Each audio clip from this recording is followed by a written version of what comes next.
तो चलिए भैया शुरुआत करते हैं। और हम आज दूसरा लेक्चर लेकर आए हैं। कंप्यूटर का पहला लेक्चर आपने देखा है जिसमें आपने कंप्यूटर की मूल बातें देखी, और कंप्यूटर की मूल बातों में मैंने आपको बहुत सारी चीजें बताई थी कि भैया इनपुट क्या होता है, आउटपुट क्या होता है, डाटा क्या होता है, निर्देश क्या होता है, कंप्यूटर कैसे काम करता है, कंप्यूटर की क्या क्या विशेषताएं होती हैं, बहुत सारी चीजें देखी। ये दूसरा लेक्चर है और डेमो है। चलिए कंप्यूटर का इतिहास हम आज पढ़ेंगे। उससे पहले क्या बोला था मैंने आपको कि हम पढ़ने टाइम पे क्या करेंगे, 3 TRP प्रोसेस को अपनाएंगे, यानी कि 3 टाइम रिवीजन प्रोसेस को अपनाएंगे। अब 3 टाइम रिवीजन प्रोसेस में क्या होता है आपको नहीं पता है तो मैं बता देता हूं फिर से।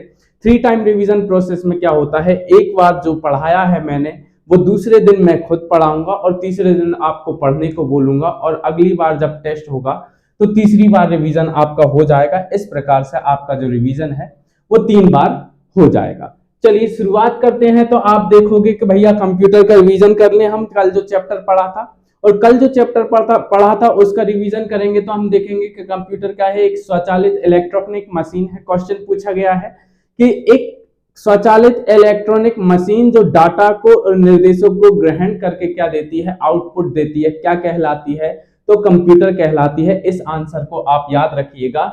जो डाटा और निर्देशों को क्या करती है, इनपुट के रूप में ग्रहण करती है और निर्देशों के अनुरूप जो है उसका विश्लेषण करके क्या करती है, आवश्यक परिणाम आउटपुट के रूप में देती है। यही मैंने आपको बताया था। डाटा भी, निर्देश भी और परिणाम भी, तीनों को स्टोर करने की क्षमता भी इसमें होती है। ये भी मैंने आपको बताया था कि भैया ये जो कंप्यूटर है डाटा को भी स्टोर कर सकता है, निर्देशों को भी स्टोर कर सकता है, और क्या कर सकता है, जो परिणाम है यानी कि सूचना है उसको भी क्या कर सकता है, स्टोर कर सकता है।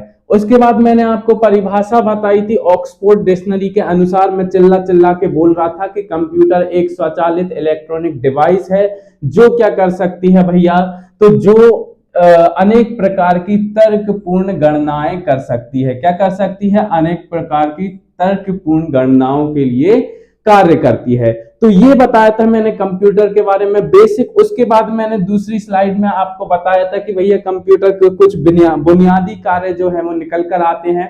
पहला बुनियादी कार्य देखेंगे तो भैया डाटा को इनपुट के रूप में ग्रहण करना। फिर दूसरा है डाटा, यानी कि दिए गया जो डाटा है, ये डाटा जो दिया गया है उसके अनुसार निर्देश होंगे और निर्देश को अनुरूप प्रोसेस कर सूचना में बदलना इसका दूसरा बुनियादी कार्य है। आपसे क्वेश्चन क्या पूछा जाता है भैया कि इन चारों में से अलग हटके कोई ऑप्शन दे देंगे और बोलेंगे निम्नलिखित में से कौन सा एक कंप्यूटर का बुनियादी कार्य नहीं है, तो आपके आंसर क्या होंगे, इसके अलग हटके कोई आंसर होगा। अब इसके अलावा तीसरा क्या है, डाटा और सूचना को भविष्य में उपयोग के लिए स्टोर करके रखना। कि भैया जो डाटा है या फिर जो सूचना है, जैसे डाटा है आपने स्टोर करके रख दिया, उसको प्रोसेस नहीं किया, लंबे समय बाद में काम आया तब प्रोसेस किया, तो इसको स्टोर करके रखने के लिए ये भी कंप्यूटर काम में आता है। उसके अलावा आपने मान लो प्रोसेस करके एक फाइल बना ली और फाइल बनाने के बाद आपको बाद में यूज करना है तो उसके लिए भी स्टोर करके ये रखता है। और सूचना का विश्लेषण कर आउटपुट के रूप में भी प्रदान करता है। ये चीज मैंने आपको बताई थी। यही है वो कंप्यूटर महाशय जो क्या करते हैं, कंप्यूटर जो स्टोर करने का काम है वो करते हैं। अच्छा, इसकी कार्य प्रणाली क्या होती है मैंने आपको बताया है बार बार के ये इनपुट के रूप में डाटा को लेता है, डाटा को क्या करता है, प्रोसेस करता है और प्रोसेस करके आउटपुट देता है। और जो आउटपुट होते हैं या फिर जो प्रोसेस होती है, जो प्रक्रिया होती है या फिर निर्देश होते हैं या फिर इनपुट होते हैं, इन तीनों को क्या कर सकता है, ये स्टोर कर सकता है। यही कंप्यूटर की कार्य प्रणाली है कि भैया क्या करेगा, सबसे पहले कंप्यूटर डाटा को लेगा, डाटा को इनपुट के रूप में लेगा, फिर उसके बाद प्रोसेस करेगा। प्रोसेस कैसे करेगा, जैसा हम निर्देश देंगे वैसा ही प्रोसेस करेगा, जैसा इंस्ट्रक्शन देंगे वैसा ही प्रोसेस करेगा। उसके बाद क्या हो जाएगा, सूचना के रूप में परिवर्तित करेगा और आउटपुट के रूप में अपन को दे देगा। ये काम हमने देखा था। उसके बाद मैंने बताया था आपको कि भैया कंप्यूटर के कुछ घटक होते हैं। मैंने आपको बताया था कंप्यूटर तो एक शब्द है जो कि कंप्यूट से बना है। कंप्यूट किस भाषा का शब्द है, तो ग्रीक भाषा का शब्द है। और कंप्यूट शब्द है जो क्या बताता है कि भैया गणना करना इसका शाब्दिक अर्थ है।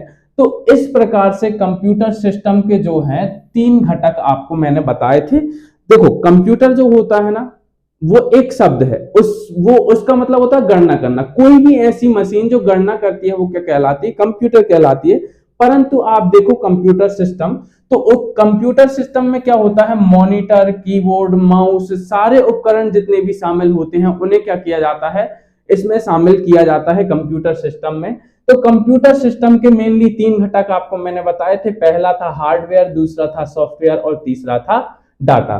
तो 3 आपको मैंने घटक बताए थे, कंपोनेंट्स बताए थे, और इसके एग्जांपल ये यहाँ पर है हार्डवेयर और ये रहे सॉफ्टवेयर, मैंने आपको कल बताए थे। फिर उसके बाद मैंने इनको डिटेल में भी बताया था कि भैया हार्डवेयर क्या होता है। तो मैंने आपको क्वेश्चन भी पूछा था, अच्छा आज भी पूछता हूं कि वह भाग कंप्यूटर के जिसे हम छू सकते हैं क्या कहलाता है? तो आपका फटाक से आंसर आएगा, क्या कहते हैं उसको? हार्डवेयर कहते हैं। पर अगर मैं आपसे पूछ लूं कि कौन सा भाग है जिसे हम छू नहीं सकते, तो वो क्या कहलाएगा? सॉफ्टवेयर कहलाएगा। अच्छा, अगर मैं आपसे इसी को घुमा के पूछ लूं कि भैया कंप्यूटर का शरीर किसे कहते हैं, तो हार्डवेयर को कहते हैं। लेकिन कंप्यूटर की आत्मा किसे कहते हैं? तो कंप्यूटर की आत्मा कहते हैं सॉफ्टवेयर को। इस बात को आप याद रखोगे कि हार्डवेयर क्या होता है? वह मशीनी भाग जिसे हम छू सकते हैं क्या कहलाता है? हार्डवेयर कहलाता है। और पिछली साइड में आपने सारी की सारी चीजें देखी, ये सीपीयू, मॉनिटर और ये जितनी भी चीज आप देख रहे हो, माउस, कीबोर्ड, प्रिंटर, ये सारी चीजें क्या कहलाएंगी? हार्डवेयर कहलाएंगी।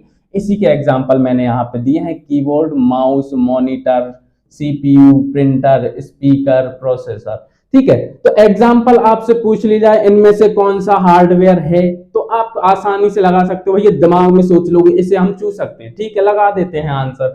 ठीक है, फिर अगला है सॉफ्टवेयर। मैंने आपको बताया है क्या होता है भैया, एक बार फिर से बताता हूं, आप भूल गए होंगे, मेरे को पता है कि आप भूल जाते हो। तो देखो क्या होता है, हम इंस्ट्रक्शंस देते हैं, निर्देश देते हैं। किसको? कंप्यूटर को। क्यों देते हैं निर्देश? इसको हिंदी में निर्देश बोल दूं मैं? निर्देश ही होते हैं, या अनुदेश बोल दूं? ठीक है, अनुदेश, दोनों ही एक बात है। तो अब जो कंप्यूटर को कार्य करने के लिए जो आदेश दिए जाते हैं उन्हें क्या बोलते हैं? इंस्ट्रक्शंस बोलते हैं। अब होगा क्या, इंस्ट्रक्शंस का एक पूरा का पूरा सेट बना दे तो वो क्या कहलाता है? प्रोग्राम कहलाता है। इंस्ट्रक्शन का एक पूरा का पूरा हम क्या कर दें? सेट बना दे तो वो क्या कहलाएगा? प्रोग्राम कहलाएगा। और बहुत सारे प्रोग्राम्स का अगर हम सेट बना दें तो वो कहलाता है सॉफ्टवेयर। ये हमने चीज देखी कि भैया बहुत सारे इंस्ट्रक्शंस मिलकर क्या बनाते हैं? प्रोग्राम बनाते हैं। और बहुत सारे प्रोग्राम्स मिलकर क्या बनाते हैं? एक सॉफ्टवेयर बनाते हैं। तो सॉफ्टवेयर क्या हो जाएगा? Set of instructions and programs is called software. यानी कि सॉफ्टवेयर जो है वो इंस्ट्रक्शंस का और प्रोग्राम्स का मिश्रित रूप होता है, यानी कि मिला जुला पूरा होता है समूह। जैसे देखो यहाँ पे लिखा भी हुआ है, अनुदेशों और प्रोग्रामों का समूह क्या कहलाता है? सॉफ्टवेयर कहलाता है। ये बात आप याद रखिएगा, क्योंकि यहां से सीधा क्वेश्चन यही पूछा जाएगा कि अनुदेशों और प्रोग्रामों का समूह कहलाता है। आपका आंसर वहां पे गलत बिल्कुल नहीं होना चाहिए, आंसर सही होना चाहिए। और आंसर सही क्या है? सॉफ्टवेयर आपका सही आंसर है। फिर इसके बाद कंप्यूटर को बताता है कि भैया क्या करना है और कैसे करना है। मैंने आपको बार बार बताया है कि सॉफ्टवेयर ही वो भाग है जो उस शरीर में आत्मा डालता है, वही उस शरीर को कार्य करने में सक्षम बनाता है। तो किसी भी कार्य को करना है, कैसे करना है, क्या करना है उस कार्य का, मतलब उस कार्य में करना क्या है, ये सारी चीजें आपको बताता कौन है? तो सॉफ्टवेयर बताता है। उसके बाद तीसरी चीज है डाटा। देखो आपके पास डाटा होगा तभी तो काम करेगा कंप्यूटर, बिना डाटा के तो कंप्यूटर काम नहीं करेगा। कि भैया उठ के चलो ठीक है आज हम क्या करते हैं, ये लिस्ट तैयार कर देते हैं, हमारे यूजर साहब जो हैं वो खुश हो जाएंगे। नहीं, ऐसा नहीं होता है। कंप्यूटर को हम डाटा देते हैं, डाटा उसमें स्टोर होता है, फिर उसके बाद हम क्या करते हैं, उसको निर्देश देते हैं। तो निर्देश के अनुसार क्या करता है, डाटा को प्रोसेस किया जाता है कंप्यूटर के द्वारा। और जब प्रोसेस हो जाता है तो हमको आउटपुट मिलता है। बार बार ये चीज समझा रहा हूं। तो डाटा क्या होता है? कच्चे तथ्य होते हैं, है ना। कैसे तथ्य होते हैं? कच्चे तथ्य होते हैं या फिर अव्यवस्थित तथ्य होते हैं, जिनको हमको क्या करना रहता है? प्रोसेस करके व्यवस्थित करना रहता है। ये चीज कहलाती है डाटा। तो डाटा कच्चे तथ्यों और सूचनाओं का अव्यवस्थित संकलन होते हैं। क्वेश्चन यही है, यही लाइन एक क्वेश्चन है। क्वेश्चन ये है कि भैया अव्यवस्थित तथ्यों का संकलन या फिर अव्यवस्थित तथ्यों का सूचनाओं का संकलन क्या कहलाता है? तो वो कहलाता है डाटा। और ये कोई भी सार्थक जो निष्कर्ष है वो नहीं दे पाता है, इस बात को आप याद रखिएगा। ये मैंने आपको कल बार बार चीख चीख कर बताई थी और आपको याद रहना चाहिए। और याद करने के लिए आपको क्या करना पड़ेगा? रिवीजन तो करना ही पड़ेगा। अच्छा, इसकी पीडीएफ जो है ऐप पर उपलब्ध हो जाएगी, तो पीडीएफ से भी आप रिवाइज कर सकते हो। ठीक है, तो डाटा के कितने प्रकार हैं मैंने आपको बताया था। डाटा दो प्रकार से होता है, याद करो। पहला होता है संख्यात्मक डाटा, न्यूमेरिकल डाटा। दूसरा होता है अल्फा न्यूमेरिकल डाटा। हाँ भैया, तो न्यूमेरिकल डाटा जो होता है उसमें क्या होती है? संख्याएं होती हैं, 0 1 2 3 4 5 6 7 8 9 10 से स्टार्ट मत करना, क्योंकि फिर से 1 2 3 4 वो यूज होते हैं। ठीक है, तो संख्यात्मक डाटा में 0 से 9 तक की संख्याएं यूज होती हैं।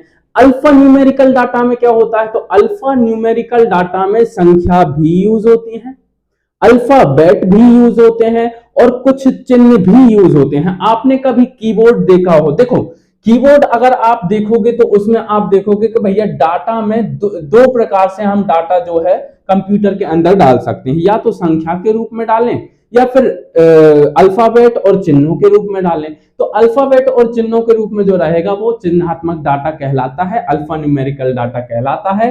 तो ये चीज मैंने आपको बता दी थी कि इस डाटा पर हम अंक गणितीय क्रियाएं कर सकते हैं, जैसे विद्यार्थी का प्राप्तांक हो या फिर कर्मचारी का वेतन हो। ये सारी चीज क्या कहलाती हैं? न्यूमेरिकल डाटा कहलाती हैं। इस बात को आप याद रखोगे।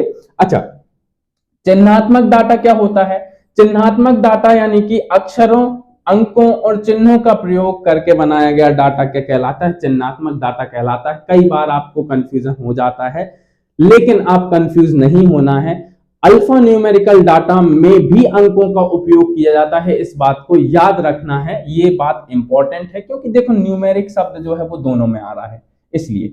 ठीक है, अच्छा, इसमें तुलना की जा सकती है। क्या की जा सकती है? इसमें तुलना की जा सकती है। और तीसरी चीज, कर्मचारियों का जो पता है, जैसे मान लो कर्मचारियों का पता जो होता है बहुत लंबा होता है। ईमेल एड्रेस ले लो, मान लो ईमेल एड्रेस में क्या होता है? कुछ चिन्ह होते हैं, कुछ नंबर्स भी होते हैं, कुछ डाटा भी होता है। ठीक है, तो जैसे मान लीजिए सारांश आईसीएस की ईमेल आईडी मान लीजिए सारांश टीम सारांश 5@gmail.com है, तो उसमें देखिए अल्फाबेट भी यूज हुए हैं, नंबर भी यूज हुए हैं, और जीमेल आईडी में वहां पे क्या हुआ है? डॉट यूज हुआ है, तो वो भी क्या है भैया? एक चिन्ह है, तो उसका भी यूज हुआ है। तो इस प्रकार से जो है चिन्हात्मक डाटा यूज होता है। अच्छा, अब उसके बाद देखो, तो उसके बाद देखोगे तो आपको दो तथ्य मिलेंगे, मैंने आपको बताए थे भैया। पहला सूचना और दूसरा क्या हो जाएगा? डाटा प्रोसेस और निर्देश। फिर उसके बाद हो जाएगा सूचना प्राप्ति। मैंने आपको बताया था कि भैया सूचना क्या होती है? जब हम डाटा को प्रोसेस करके व्यवस्थित कर देते हैं और हमारे लिए उपयोगी बना देते हैं, तो वो क्या कहलाती है? सूचना कहलाती है। भैया हमारे पास क्या था? डाटा था, ठीक है, अव्यवस्थित तथ्यों का संकलन था। यहां से पकड़ के लाए थे, भैया तेरे पास कितनी बकरी? 1000 बकरी। तेरे पास कितनी बकरी? 500 बकरी। तो अब ऐसे करके पूरी लिस्ट तैयार करके लाए थे। अब उबड़ खाबड़ लिस्ट तैयार करके लाए थे। सबसे ज्यादा किसके पास है? हमको नहीं पता। सबसे कम किसके पास है? हमको नहीं पता। बकरियों की संख्या के आधार पर लोगों के नाम लिख के आए थे और बकरियों की संख्या उनके सामने लिख के लाए थे। लेकिन अब हमने क्या कर दिया है? उसको कैसे कर दिया है? घटते क्रम में जमा दिया है कि सबसे ज्यादा किसके पास? रामलाल के पास। फिर सबसे थोड़ी कम किसके पास? श्यामलाल के पास। फिर सबसे नीचे किसके पास? गोपाल के पास। तो ऐसे करके क्या हो जाएगा भैया? ऐसे हमने व्यवस्थित कर दिया उस डाटा को जो अव्यवस्थित था। तो अब वो जो डाटा है वो क्या कहलाने लगेगा? सूचना कहलाने लगेगा। और ये काम कैसे किया है? या तो आप खुद कर लो, तो मनुष्य के द्वारा किया जाएगा, पर आपके पास इतना टाइम है नहीं है, तो आप क्या करोगे? कंप्यूटर में डालोगे और बस उसे व्यवस्थित कर दोगे। तो ये चीज कहलाती है भैया सूचना। ठीक है, और प्रोसेस जो आप कर रहे हो वो प्रोसेस कहलाती है। उसके लिए जो आप आदेश देते हो कंप्यूटर को वो क्या कहलाते हैं? निर्देश कहलाते हैं, इंस्ट्रक्शंस कहलाते हैं। यही बात मैं बोल रहा हूं कि सूचना क्या होती है? डाटा का उपयोगिता के आधार पर किया गया विश्लेषण और संकलन के बाद प्राप्त तथ्यों को सूचना कहते हैं।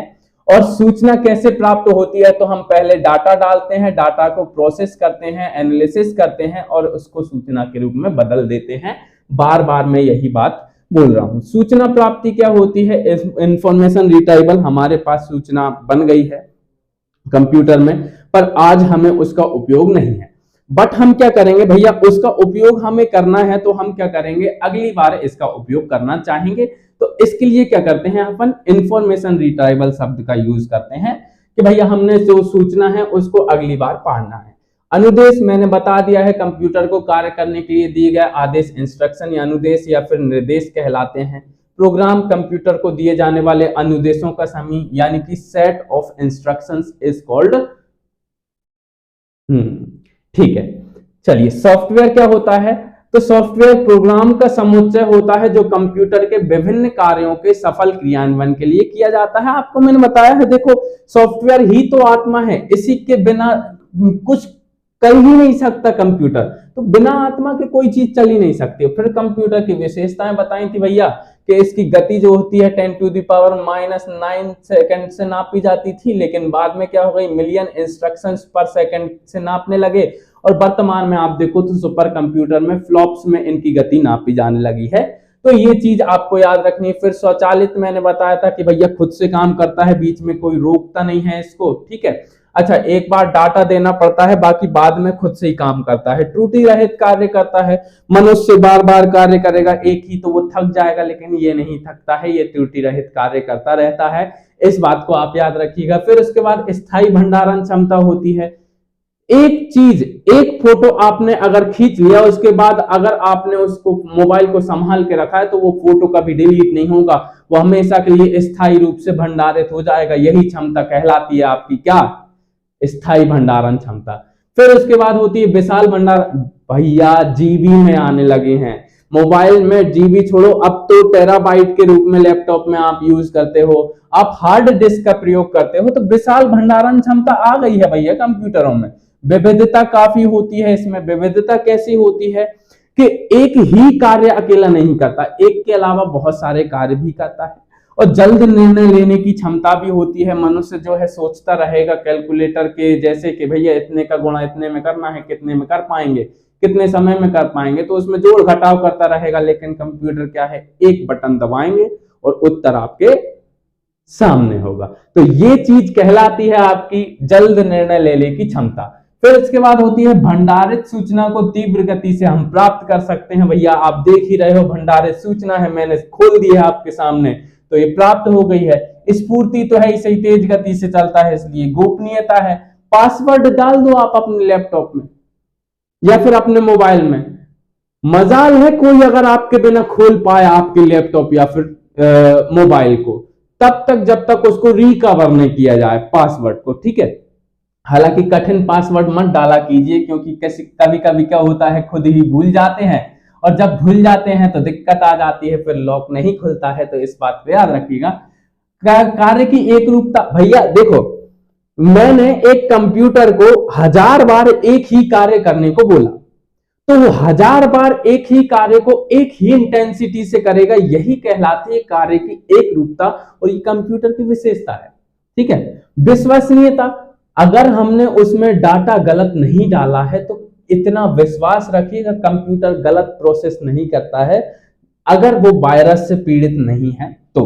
कागज के प्रयोग में कमी, ये तो आप भली भांति जानते हो, ये डिजिटल रूप से पढ़ रहे हो आप, यही कैरेक्टरिस्टिक्स हैं, बार बार मैं इंग्लिश में नहीं बताऊंगा, यही लिखी हुई हैं, इनको आप देख सकते हो पीडीएफ में। अच्छा, फैक्ट क्या है?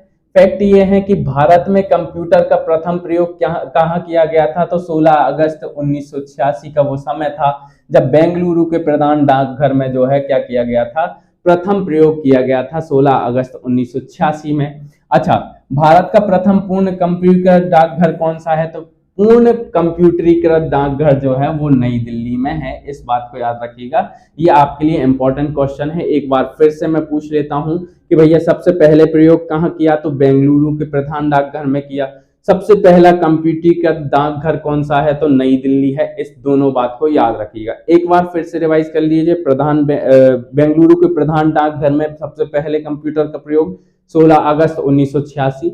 वहीं अगर देखा जाए तो सबसे पहला कंप्यूटरीकृत जो क्षेत्र है वो कौन सा, कंप्यूटरीकृत डाकघर है वो कौन सा हो जाएगा, नई दिल्ली का हो जाएगा, ठीक है। अब कंप्यूटर की कुछ सीमाएं हैं, आपको भी पता है, ये बुद्धिहीन होता है, इसके पास खुद की बुद्धि नहीं होती है, सोच नहीं सकता है, खर्चीला बहुत होता है इसके पास। देखो 50-60 हजार का अच्छा लैपटॉप खरीद के लाओगे, उसके बाद उसको चलाओगे तो ये काम होता है, ठीक है। फिर वायरस का खतरा रहता है, विद्युत पर निर्भरता रहती है, ये सारी चीजें होती है, लिमिटेशंस इसकी ये सारी इंग्लिश में लिख के दे दी है मैंने आपको, ये भी देख सकते हो आप, है ना। फिर उसके बाद मैंने आपको बताया था कि भैया कंप्यूटर के उपयोग कैसे कर सकते हैं, तो आपको डाटा प्रोसेसिंग में इसका उपयोग मिल सकता है, सूचनाओं के आदान प्रदान। देखो यहां से फैक्चुअल क्वेश्चन नहीं बनेंगे, बट ये बेसिक है। कंप्यूटर के बारे में अगर आप इतना जानते हो, उसके बाद आगे बढ़ेंगे तो ज्यादा अच्छा रहेगा, ये बेसिक आपको पता होना चाहिए, ठीक है। तो यही है यूजेस ऑफ कंप्यूटर।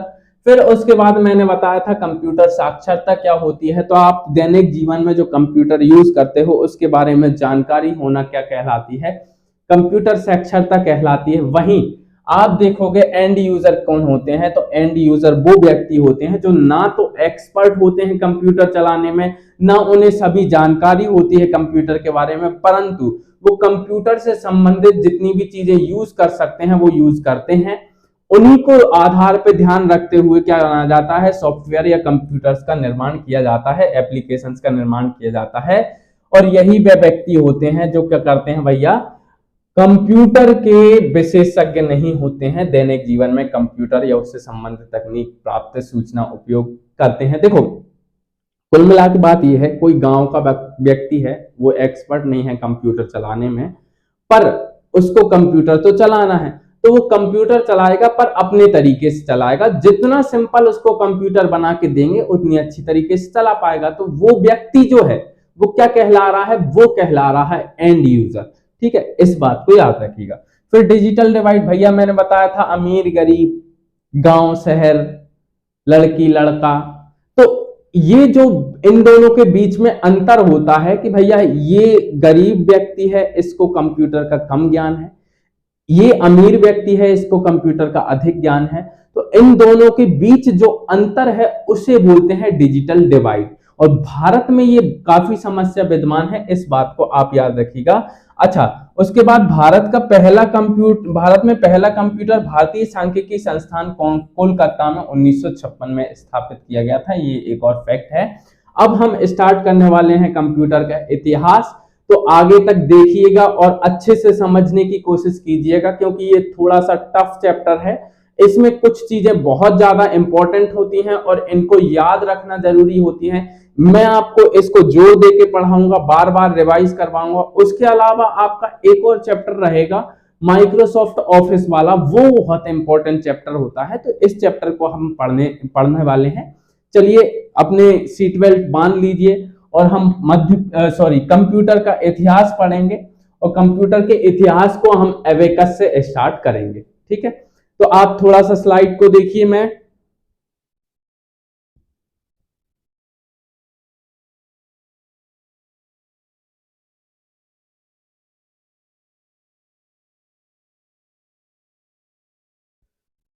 हाँ तो भैया देख ली स्लाइड, चलिए स्टार्ट करें कंप्यूटर का इतिहास। तो देखो कोई भी चीज जो होती है वो अचानक से आविष्कार नहीं किया जाता, ठीक है। जैसे मान लीजिए आपके हाथ में जो एक मोबाइल है, इस मोबाइल का जो आविष्कार है एकदम से तो किसी व्यक्ति ने नहीं कर दिया होगा, फसलें भी जो हुई होंगी वो एकदम से विकसित नहीं होंगी, भैया 18 प्रकार की फसलें बोना स्टार्ट कर दी एकदम से नहीं। होता क्या है, धीरे धीरे धीरे धीरे एक एक व्यक्ति आते जाते हैं और एक एक व्यक्ति जो है योगदान देते जाते हैं, और धीरे धीरे धीरे धीरे धीरे धीरे धीरे धीरे विकास होता जाता है। तो ऐसे ही क्या हुआ है, कंप्यूटर का भी धीरे धीरे धीरे धीरे धीरे धीरे धीरे विकास हुआ है। और इसी विकास क्रम को समझने के लिए आपको पढ़ना पड़ेगा सबसे पहला चैप्टर कंप्यूटर का इतिहास। और कंप्यूटर के इतिहास में आप देखोगे कि भैया पहली जो चीज आपको देखने को मिलती है वो है एबेकस। एबेकस क्या है, तो आप यहाँ पे जो फोटो देख रहे हो द एबेकस नाम से यहाँ पे लिखा हुआ है, ये है एबेकस। और ये एबेकस जो है 2400 ईसा पूर्व का टाइम था, ठीक है। प्राचीन गणना यंत्र हुआ करता था जिसका आविष्कार प्राचीन बेबीलोन में हुआ था। हुआ क्या था कि भैया तार लिए, तार में क्या कर दिए उन्होंने मोतिये पिरो दिए, कितने मोती पिरोए? 3 4 5 6 7 8 9 10, 10 मोतियों को पिरो दिया और 10 इन्होंने क्या बना दी भैया? तारे बना दी। इस प्रकार का एक यंत्र बनाया और इसको स्लाइड करके जो है गणना की जाती है, जोड़ घटाव किए जाते हैं, गुणा भी किए जाते हैं। तो ये जो चीज की जाती है द एबेकस के द्वारा या फिर एबेकस के द्वारा, ये पहली बार गणना यंत्र था भैया, कि पहली बार कोई ऐसा यंत्र बना। पहले क्या करते थे? दिमाग से ही गणनाएं करते थे, बट जोड़ घटाव के लिए हमने पहली बार एक यंत्र बनाया, इंसानों ने एक यंत्र बनाया है। उस यंत्र का नाम क्या है? तो आप याद रखिएगा, उस यंत्र का नाम है एबेकस। ठीक है, क्या नाम है? एबेकस है। तो एबेकस क्या हो जाएगा? एक प्राचीन गणना यंत्र हो जाएगा, पहली चीज। दूसरी चीज, आविष्कार कहाँ हुआ था? तो प्राचीन बेबीलोन में हुआ था। कब हुआ था? तो 2400 ईसा पूर्व के टाइम में हुआ था, लगभग 2400 ईसा पूर्व है। डेट ऐसी फिक्स नहीं है क्योंकि उस टाइम पे ऐसा पता नहीं था कब आविष्कार हुआ है। आगे डेट अच्छी अच्छी मिलेंगी आपको और याद करने का भी मौका मिलेगा। इस डेट को आप भली याद मत कीजिए, आप बस इतना याद कीजिएगा एबेकस का आविष्कार कहाँ हुआ था? तो एबेकस का आविष्कार हुआ था बेबीलोन में, पहली चीज। दूसरा, एबेकस जो है वो क्या है? तो एबेकस सबसे प्राचीन गणना यंत्र है। क्या है भैया? सबसे प्राचीन गणना यंत्र है और संसार का प्रथम गणना यंत्र भी इसको बोल सकते हैं। बनता कैसे है? तो मैंने आपको बताया है कि तार होती हैं, ये वायर्स होते हैं, या फिर आप तो सीधी डंडी भी यूज करते हैं लोहे की। तो वायर्स होती हैं, उनमें गोलाकार मनके जो हैं वो पिरोए जाते हैं। मनके यानी कि क्या? मोती। ये गोल गोल जो दिखाई दे रहे हैं वो पिरोए जाते हैं। पिरो कर क्या किया जाता है? एबेकस का निर्माण किया जाता है। और आज भी आप अगर सीखो एबेकस तो आपकी गणनाएं जो हैं वो बहुत सरल हो जाएंगी और बहुत तेज गति से जो है आप गुणा भाग जोड़ घटाव कर सकते हो। तो ये एबेकस का कमाल है और ये है आपका प्रथम गणना यंत्र। इस बात को आप याद रखिएगा। चलिए अगला क्या है? देखो हुआ क्या, अब 1642 का समय आया। क्या आया? 1642 का समय आया और देखो बीच बीच में कई सारी चीजें आविष्कार हुई थी, लेकिन बहुत सारी चीजें ऐसी थी जो कंप्यूटर से संबंधित नहीं थी, दूसरी मशीनें हुई थी आविष्कार, तो उनको हम नहीं पढ़ते। कंप्यूटर के विकास के क्रम में जो मेन चीजें आती हैं वहां से पेपर में क्वेश्चन आता है और वही चीज हमको पढ़नी चाहिए।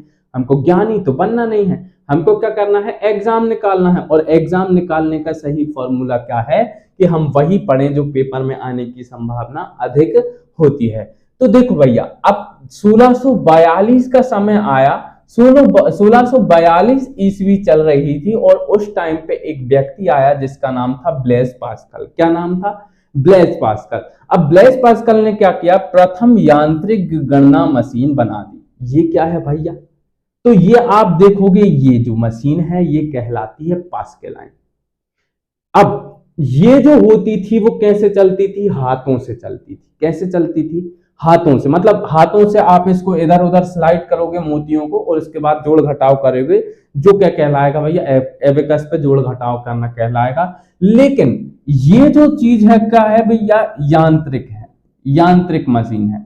ठीक है, यानी कि कैसी ऐसी मशीन है जिसमें क्या किया जाएगा? आप बाहर से चीज करोगे, बस इंस्ट्रक्शंस टाइप के दोगे और अंदर जोड़ और घटाव होंगे। तो पहली यांत्रिक गणना मशीन जो है वो क्या कहलाएगी? पास्कलाइन कहलाएगी। जबकि संसार का पहला गणना यंत्र कौन सा कहलाएगा? वो कहलाएगा, वेरी गुड, तो वो कहलाएगा कौन सा? एबेकस। और दूसरा जो है वो क्या कहलाएगा? पास्कलाइन। कौन? प्रथम यांत्रिक गणना मशीन। आपसे क्वेश्चन इंग्लिश में भी पूछा जाए तो आप मत डरिएगा। क्या पूछेगा?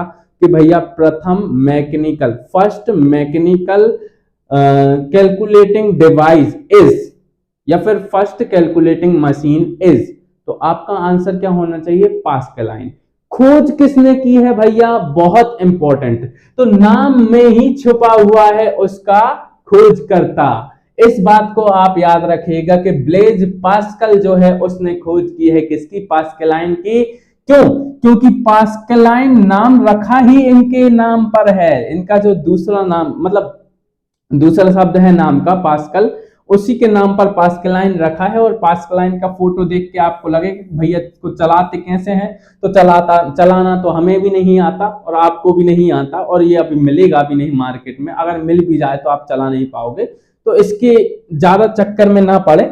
बस आप क्वेश्चन से इतना सा याद रखें कि प्रथम यांत्रिक गणना मशीन कौन सी है, तो वो पास्कलाइन है, पहली चीज। दूसरी चीज, अगर आपसे क्वेश्चन पूछा जाए इसकी खोज किसने की है, तो ब्लेज पास्कल ने की है।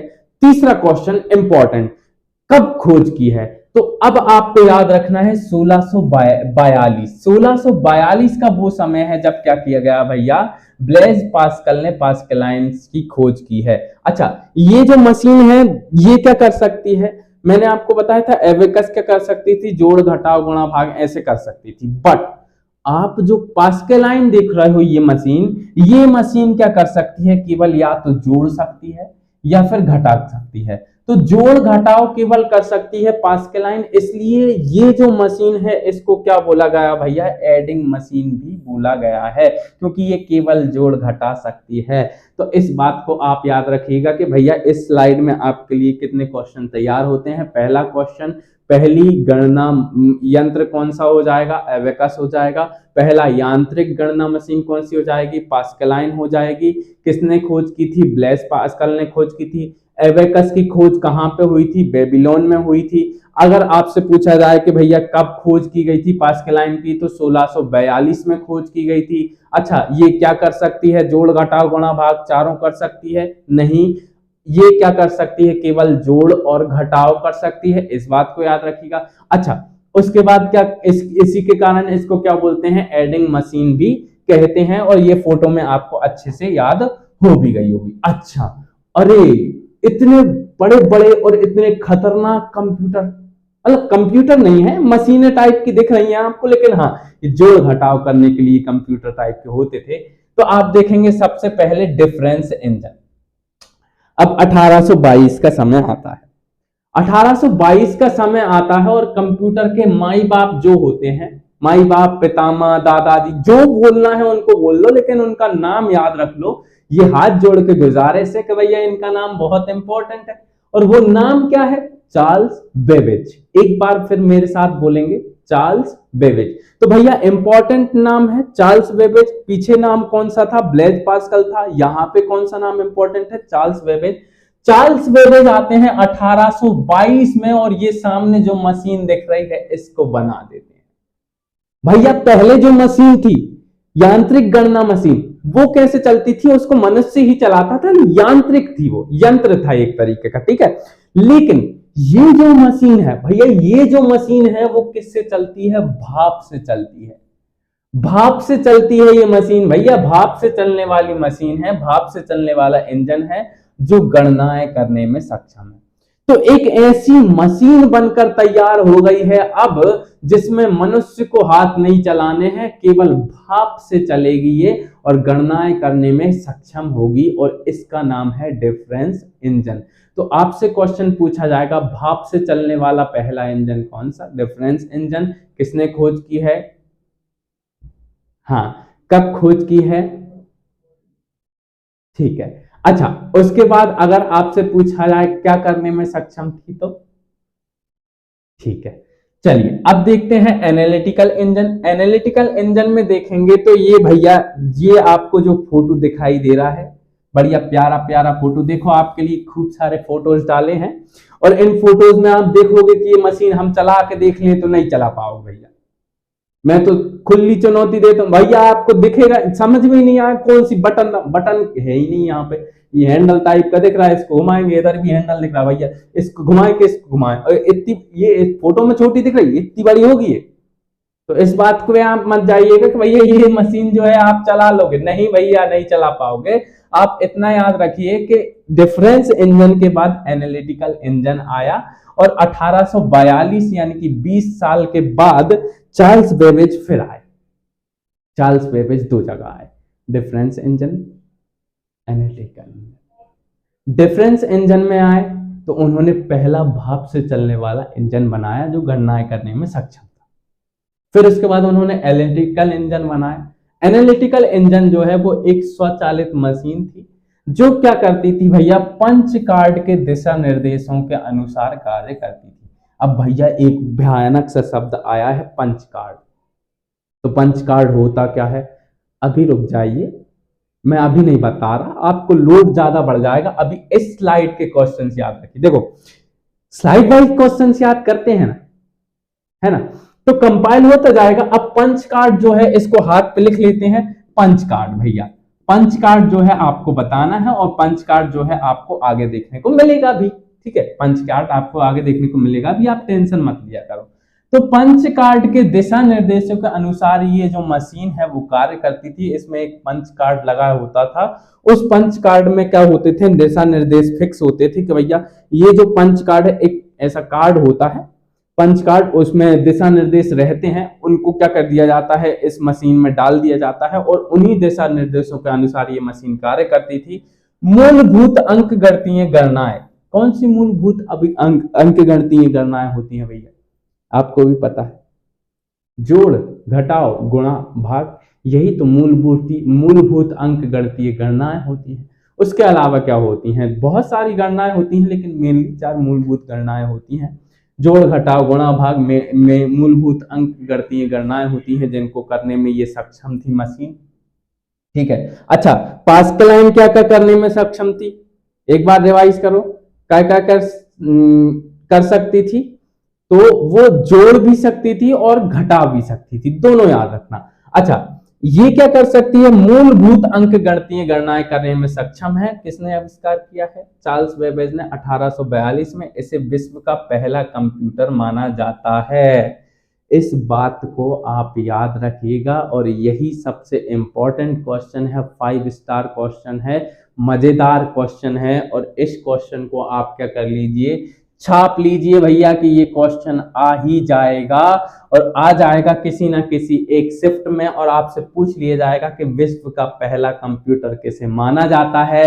तो भैया ये आपके सामने किसे माना जाता है, एनालिटिकल इंजन को माना जाता है। अब आप ये भी बता सकते हो आविष्कार किसने किया है भैया, ठीक है, कब किया है, ठीक है।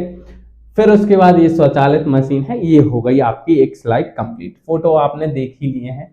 अब देखो एक लेडी है जिसका नाम है लेडी एडा अगस्ता, फोटो देख ही रहे होंगे आप, ठीक है, यहां पे भी देख लो। ये जो लेडी है इसे क्या बोला जाता है, पहली प्रोग्रामर बोला जाता है।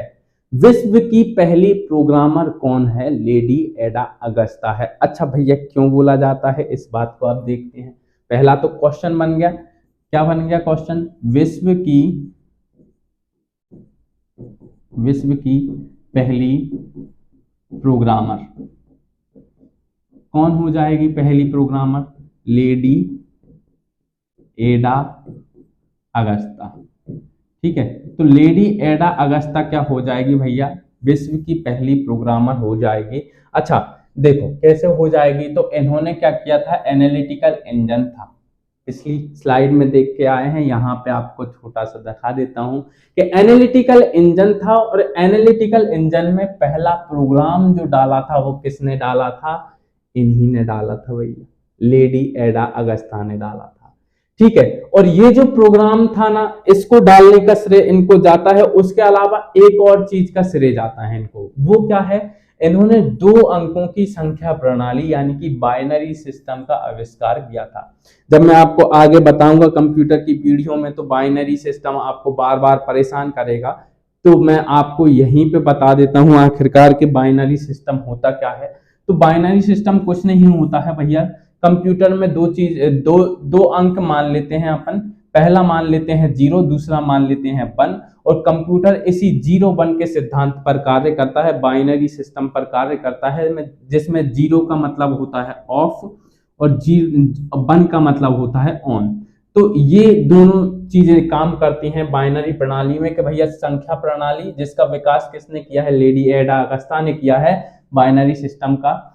और इसमें 0 और 1 होते हैं, 0 का मतलब होता है ऑफ, 1 का मतलब होता है ऑन। हल्के में मत लीजिएगा, यहीं से क्वेश्चन आते हैं। क्वेश्चन कैसा आएगा, विश्व की सबसे पहली प्रोग्रामर कौन है, लेडी एडा अगस्ता। पहली बार क्वेश्चन अगर आपसे पूछ लिया जाए कि बाइनरी सिस्टम, तो हाँ ठीक है भैया, बाइनरी सिस्टम तो याद है। क्वेश्चन पूछा गया कि भैया बाइनरी सिस्टम का आविष्कार किसने किया? अरे रे रे रे, कठिन क्वेश्चन है भैया। तो उसका आंसर भी हमको याद करना है, तो उसका आंसर क्या हो जाएगा? लेडी एडा अगस्ता उसका आंसर हो जाएगा। और बाइनरी सिस्टम में ये क्वेश्चन भी आपसे कॉमन पूछ लिया जाता है कि बाइनरी सिस्टम में जीरो का मतलब क्या होता है? तो जीरो का मतलब क्या होता है? ऑफ होता है। 1 का मतलब क्या होता है? ऑन होता है। इस बात को भी याद रखिएगा। चार्ल्स बेबेज को कंप्यूटर का क्या कहा जाता है? मैंने बताया था, कंप्यूटर का माई बाप, अब्बूजान, पिताजी, फादर, जो भी आप बोलना चाहे वो बोल सकते हो। तो कंप्यूटर विज्ञान का जनक किसे बोला जाता है? यही जो आपको सामने दिख रहे हैं यही है भैया। अच्छा, ये चीज आपने याद रख ली। अब उसके बाद अगली स्लाइड पे जब हम पहुंचेंगे तो ये आपको फोटो दिखेगा। ये क्या है भैया? ये है आपका एनालिटिकल इंजन जो आपको दिखाई दे रहा है। और यहां पर ये चार्ल्स बेबेज साहब हैं, यहाँ पर लेडी एडा अगस्ता है। और इस फोटो के माध्यम से भैया हम ये बताना चाह रहे हैं कि इन दोनों ने मिलकर ये एनालिटिकल इंजन बनाया जो विश्व का पहला कंप्यूटर माना जाता है। और इस कंप्यूटर में पहले प्रोग्रामर कौन है? नहीं, ये असली फोटो नहीं है, ये इनका स्केच है, ठीक है। तो ये लेडी एडा अगस्ता, ठीक है। और ये तो पता ही है आप लोगों को। तो ये है भैया। अब उसके बाद अगली चीज आती है सेंसस टेबुलेटर की। अरे रे रे रे, कैसे कैसे कठिन कठिन नाम आ रहे हैं। पहले आ गया एबेकस, फिर आ गया पास्कलाइन, फिर उसके बाद आ गया डिफरेंस इंजन, फिर अब आ रहा है एनालिटिकल इंजन। तो चलिए देखते हैं भैया क्या होता है सेंसस टेबुलेशन, सेंसस टेबुलेटर। तो ये आपको फोटो दिखाई दे रहा है, ये है सेंसस टेबुलेटर। क्या है? Census tabulator. ये देखो, आपको मैंने बताया था पंच कार्ड में आपको बताऊंगा। अभी रुक जा, थोड़ा सा रुक जाओ, सब्र रखो, ठीक है। सबका बदला ले लेंगे अपन, पंच कार्ड भी पढ़ लेंगे और हम सेंसस टेबुलेटर भी पढ़ लेंगे। तो एक बात याद रखने वाली इस स्लाइड में सबसे इंपॉर्टेंट है, वो है हरमन होलरेथ। कौन है? हरमन होलरेथ, ठीक है। तो सेंसस टेबुलेटर में हरमन होलरेथ का योगदान है। इन्हीं ने खोज की है सेंसस टेबुलेटर की 1890 में। और ये जो आपको दिखाई दे रहा है ये है सेंसस टेबुलेटर। भैया होता क्या है? नाम में स्पष्ट है। सेंसस का मतलब होता क्या है? जनगणना। टेबुलेटर का मतलब क्या है? उसको टेबल के रूप में तैयार करना। तो सेंसस यानी कि जनगणना को टेबल के रूप में तैयार करने के लिए एक यंत्र या फिर एक मशीन जो तैयार की गई, वो किसके द्वारा की गई? हरमन होलरेथ के द्वारा की गई। और कब की गई? 1890 में की गई। और ये एक विद्युत चालित यंत्र है जिसका प्रयोग अमेरिका जनगणना में किया गया था। ये बात याद रखिएगा। क्वेश्चन पूछा जाएगा कि भैया एक ऐसा यंत्र बताइए जिसका पहली बार प्रयोग अमेरिका की जनगणना में किया गया था। क्या नाम है उसका? Census tabulator. अगर आपसे क्वेश्चन पूछा जाए आविष्कार किसने किया है, तो आविष्कार किया है हरमन होलरेथ ने। किसने आविष्कार किया है? हरमन होलरेथ ने किया है। कब किया है? 1890 में। कुछ डेट आपको याद हो रही होंगी, कुछ नहीं रही होंगी। जैसे 1642 की डेट याद रही होगी, 1822 की डेट याद रही होगी, 1842 की डेट याद रही होगी। फिर अब 1890 की डेट आपको याद रखनी है। याद नहीं रखोगे तो भी कोई दिक्कत नहीं है, इससे कोई आपकी पूछ नहीं काट लेगा, आपकी पूछ वहीं लगी रहेगी। बस आप याद रखिएगा कि हरमन होलरेथ ने जो है सेंसस टेबुलेटर का आविष्कार किया था, ठीक है। अब मेमोरी के रूप में इसमें पंच कार्ड का प्रयोग किया गया था। और अब देखो, पंच कार्ड को दिशा निर्देशों के रूप में यूज कर रहे थे हम किसमें? देखो यहां पे किसमें कर रहे थे पंच कार्ड का उपयोग? दिशा निर्देशों के रूप में। तो पंच कार्ड का उपयोग दिशा निर्देश देने के लिए यूज कर रहे थे एनालिटिकल इंजन में। एनालिटिकल इंजन क्या है भैया?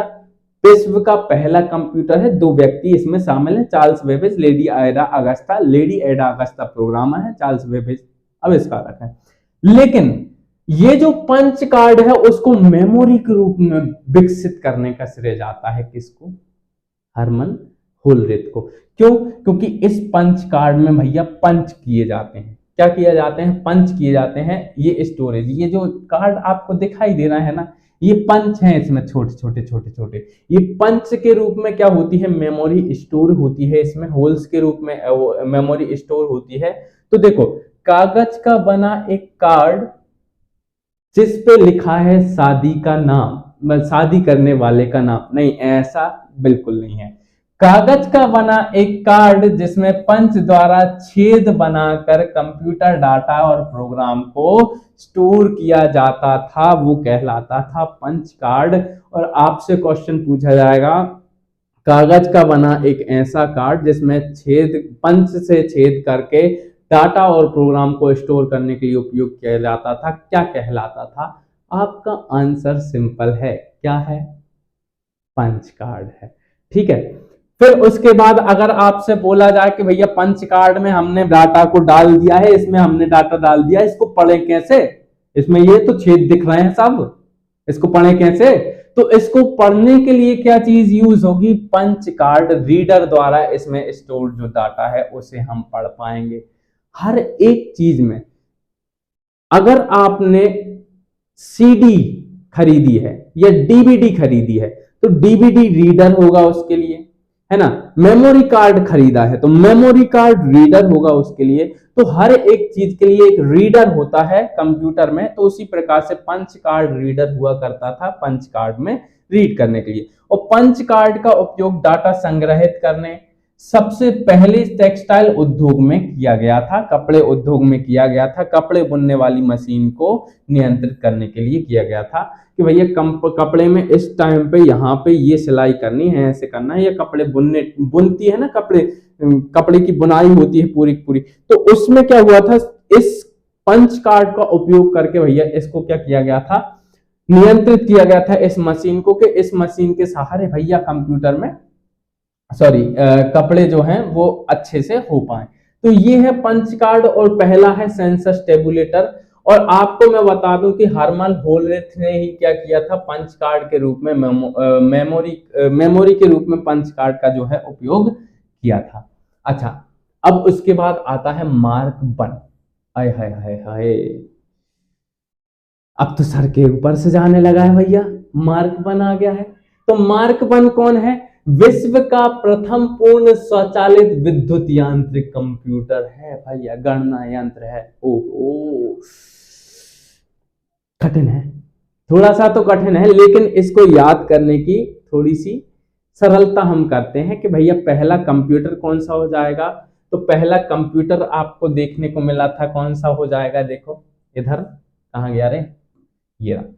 पहला कंप्यूटर कौन सा हो जाएगा? एनालिटिकल इंजन हो जाएगा। वहीं अगर आप देखोगे भैया तो मार्क 1 क्या हो जाएगा? विश्व का पहला पूर्ण विद्युत यांत्रिक गणना यंत्र हो जाएगा। पूर्ण स्वचालित विद्युत यांत्रिक गणना यंत्र है, मतलब पूरी तरीके से खुद से चलेगा, पहली बात। और दूसरी बात क्या है? विद्युत यांत्रिक है, यानी कि विद्युत के सहारे चलेगा, बिजली से चलेगा। और फिर उसके बाद ये गणना करेगा। ठीक है। अच्छा, बिजली से चलने वाला पहला किसने बनाया? तो इधर देखो भैया, अमेरिकी वैज्ञानिक जिसका नाम है हर्मन होलरेथ, क्या बनाया? सेंसस टेबुलेटर बनाया। वहीं अपन देखें भैया मार्क 1 क्या हो जाएगा? प्रथम पूर्ण स्वचालित विद्युत यांत्रिक गणना यंत्र हो जाएगा। 1937 से 44 के बीच में इसको IBM कंपनी के सहयोग से हार्वर्ड आइकन के द्वारा बनाया गया था। हार्वर्ड आइकन एक वैज्ञानिक है जिन्होंने क्या किया था, IBM के सहयोग से इसको तैयार किया था। अच्छा, उसके बाद आता है ABC, Atanasoff Berry Computer. Atanasoff Berry Computer और है जो कि आपको याद रखना है, ये संसार का पहला इलेक्ट्रॉनिक डिजिटल कंप्यूटर था। अच्छा, ये कैसा है? यांत्रिक कंप्यूटर है। पहला स्वचालित डिजिटल कंप्यूटर, पहला स्वचालित इलेक्ट्रॉनिक कंप्यूटर कौन सा हो जाएगा? विद्युत से चलने वाला पहला स्वचालित पूर्ण स्वचालित गणना यंत्र कौन सा हो जाएगा? तो वो हो जाएगा मार्क 1। बट अगर आपसे क्वेश्चन पूछा जाए कि ABC यानी कि संसार का पहला इलेक्ट्रॉनिक डिजिटल गणना यंत्र कौन सा हो जाएगा या फिर कंप्यूटर कौन सा हो जाएगा, तो वो हो जाएगा एटनस बेरी कंप्यूटर, जिसको जॉन एटनसॉफ और क्लिफोर्ड बेरी ने बनाया था। और इन्हीं के नाम पे नाम पड़ा है। तो ABC का फुल फॉर्म अगर आपसे पूछे तो आप बता दीजिएगा, एटनस बेरी कंप्यूटर है। ठीक है। आविष्कार किसने किया है? दो लोगों ने किया है, जॉन एटनसॉफ और क्लिफोर्ड बेरी ने किया है, और ये संसार का पहला इलेक्ट्रॉनिक डिजिटल कंप्यूटर है। अब इनके फोटो देखिए, ये जो आपको दिखाई दे रहा है ये मार्क 1 है। पहले बोलते थे, क्या बोलते थे कि भैया कमरे के बराबर होते थे कंप्यूटर, देख लो यही है कमरे के बराबर कंप्यूटर, ठीक है। और अगर आप देखो भैया ये जो एबीसी है थोड़ा सा छोटा हो गया एबीसी, ठीक है, ये डिजिटल है थोड़ा सा, ठीक है, डिजिटल, हालांकि इसमें स्क्रीन दिख नहीं रही है आपको लेकिन डिजिटल है। उसके बाद आता है एनिएक, ठीक है। एनिएक क्या है? Electronic numerical integrator and calculator, जो सामान्य कार्यों के लिए बना प्रथम पूर्ण इलेक्ट्रॉनिक डिजिटल कंप्यूटर। वो जो पिछला हम पढ़ के आए हैं, कौन सा पढ़ के आए हैं अपन? ABC पढ़ के आए हैं, एटनसॉफ बेरी कंप्यूटर पढ़ के आए हैं। वो कंप्यूटर क्या था भैया? सामान्य कार्यों के लिए प्रयोग नहीं होता था। लेकिन ये जो कंप्यूटर दिखाई दे रहा है एनिएक, ये क्या है भैया? ये सामान्य कार्यों के लिए प्रयोग किए जाने वाला पहला इलेक्ट्रॉनिक डिजिटल कंप्यूटर था, ठीक है। पहला इलेक्ट्रॉनिक डिजिटल कंप्यूटर तो पूर्ण रूप से कौन था? ABC था। लेकिन सामान्य कार्यों के लिए अगर प्रयोग करें तो वो कौन सा हो जाएगा? पहला एनिएक हो जाएगा। एनिएक का फुल फॉर्म आपको अच्छे से याद रखना, मेरे साथ एक बार बोलेंगे, electronic numerical integrator and calculator. एक बार फिर से बोलेंगे, electronic numerical integrator and calculator, ठीक है। तो ये हो जाएगा इसका फुल फॉर्म, और JP एकर्ट और जॉन मूचली ने 1946 में इसका आविष्कार किया था।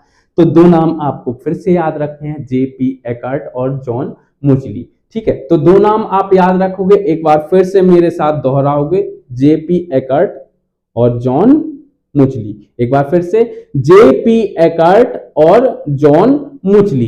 तो अब आपको याद होना चाहिए कि JP एकर्ट और जॉन मूचली ने एनिएक का आविष्कार किया है। अच्छा, एक और चीज, एडवेक। एडवेक क्या है भैया? तो electronic discrete variable automatic computer. ओहो हो, इतना कठिन नाम, तो इसको याद करना पड़ेगा भैया। इसको ऑब्जेक्टिव में देख क्या के लिए नहीं लगाना, क्योंकि ये क्या करेंगे, कंप्यूटर के यहाँ पे कैलकुलेटर कर दिया। आपने सोचा ऊपर वाले में भी कैलकुलेटर था, नीचे वाले में भी कैलकुलेटर कर देते हैं, ठीक है, सही हो जाएगा, पर नहीं, ऐसा नहीं है। एडवेक में क्या होगा? Electronic discrete variable automatic computer. एक बार फिर से बोलेंगे, electronic discrete automatic variable computer, ठीक है। मेरे साथ पढ़ेंगे, electronic discrete variable automatic computer, ये इसका फुल फॉर्म है। और ये एनिएक कंप्यूटर में जब क्या होता था, प्रोग्राम को परिवर्तित करना कठिन होता था। ऊपर वाले कंप्यूटर में जब प्रोग्राम को क्या कर सकते थे भैया, परिवर्तित करना कठिन होता था, बहुत ज्यादा कठिन होता था, तो हम क्या करते थे भैया, इसको परिवर्तित करने के लिए हमने नई चीज का आविष्कार किया, जैसे बोला हमने एडवेक, और इसमें प्रोग्राम को करना सरल हो गया। इससे निपटने के लिए वॉन न्यूमैन नाम का एक व्यक्ति आया। कौन आया? Von Newman.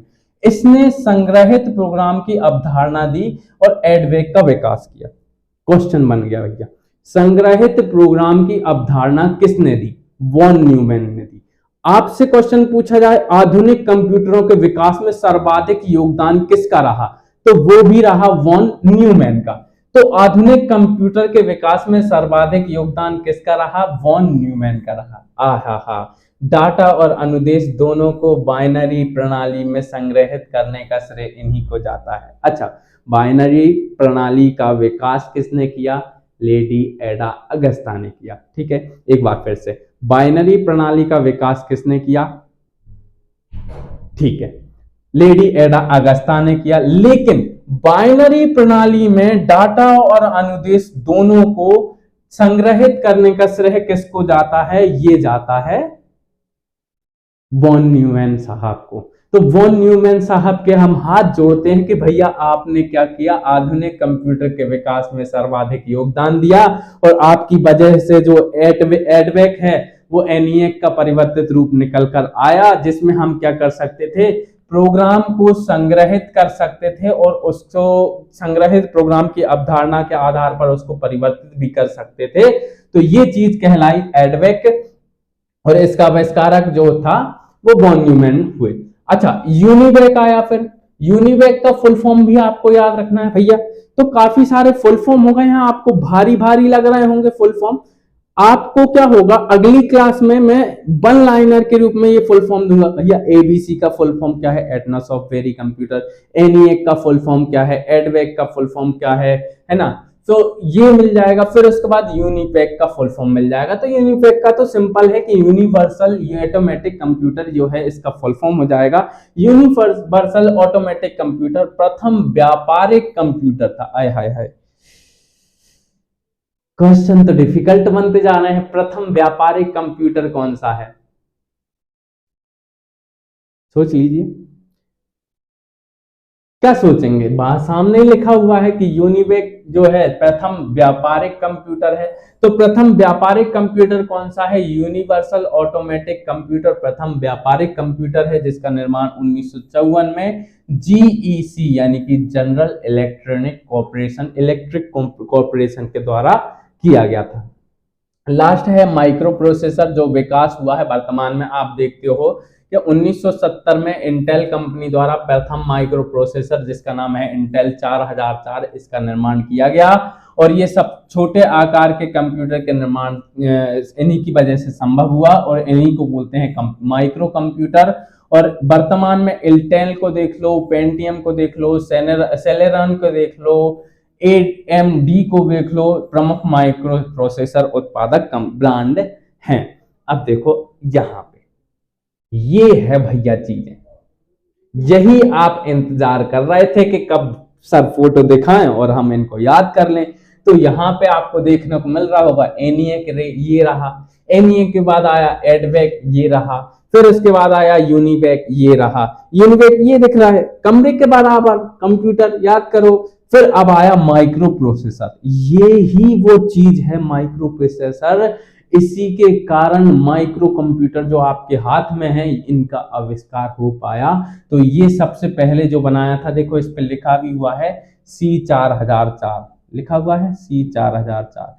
तो ये जो आपको दिखाई दे रहा है C4004 यानी कि इंटेल द्वारा बनाया गया पहला माइक्रो प्रोसेसर है, जिसका नाम क्या है, इंटेल 4004। क्या नाम है, इंटेल, ठीक है, इंटेल 4004। अरे रे रे रे,